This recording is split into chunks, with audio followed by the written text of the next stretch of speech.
Why don't we begin our time looking at Jesus as the truth?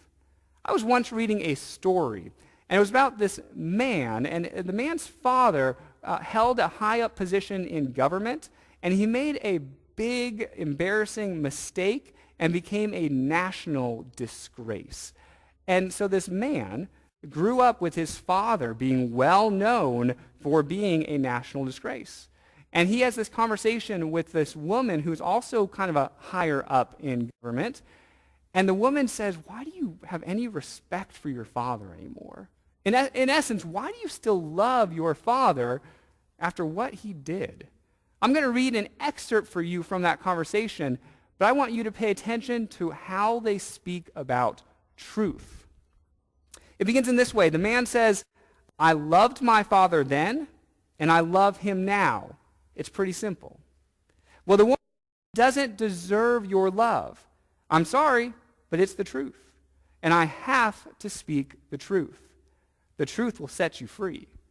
She seemed almost sorry as she said it. Well, I believe it, he said, but I also it's not the truth about others that will set you free, but the truth about yourself. Have you ever noticed how people can use truth as a weapon? I mean, this woman felt compelled to speak the truth regardless of how it impacted the person that she was speaking to. What she didn't realize is that truth without love is simply cruelty. That is not what Jesus has in mind here when Jesus says, I am the truth. Perhaps Jesus is less concerned about us focusing on the truth about other people and more concerned with us discovering the truth about ourselves. In John chapter 8, Jesus said, truly my disciples, if you remain faithful to my teachings, and you will know the truth, and the truth will set you free. I believe Jesus wants us to be free. Jesus wants us to live a life free of burdens.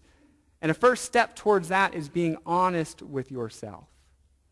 It's speaking the truth to yourself about what's going well and bringing to God the things that are not going well.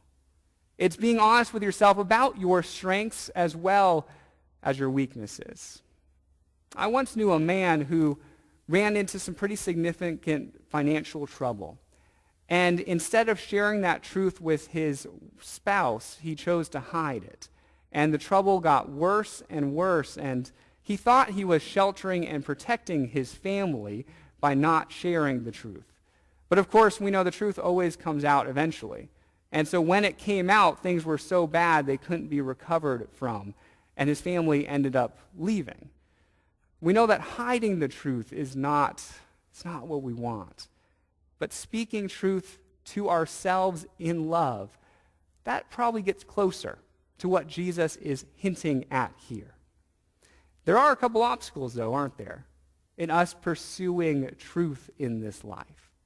I mean, one obstacle is that a good portion of the population does not even believe in truth, or at least objective truth.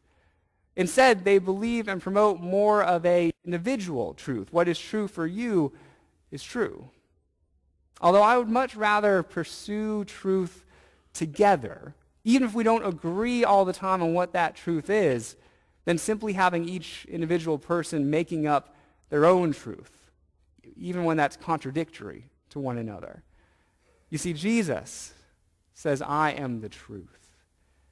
And we can be free when we acknowledge this from God. Jesus is also the way.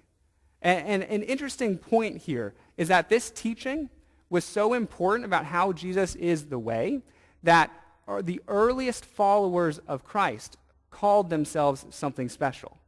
They didn't call themselves Christian. That term came later. But the earliest term that they self-identified with is as a follower of the way. We see this in Acts chapter 9 when Paul is out persecuting followers of the way. And here's what he says. Paul requested letters addressed to the synagogues in Damascus, asking for their cooperation in the arrest of any of the way that he found there. See, Jesus' followers called themselves followers of the way because Jesus was the way, and they were going to follow. See, they realized something that is very important to us today. And that's faith is not a destination. Faith is a path. Faith is a journey that we get to walk along each day of our lives. I mean, faith is supposed to reorient your entire life and point you in the direction of God. I mean, I want you to think of the first time in your life that you felt God came into your life and captured your heart. And when that happens, it's like God takes you from wherever you are and points you then in the direction of God. It's like faith is this path that we get to walk, and we walk away from these kind of old destructive habits in our lives, and we walk towards God and towards new life. Faith is not a destination. We sometimes act like that when we go, well, I'm a Christian, so I'm good now, right? I'm in. I don't have to do anything else. And that's not what Jesus means when he says, I'm the way.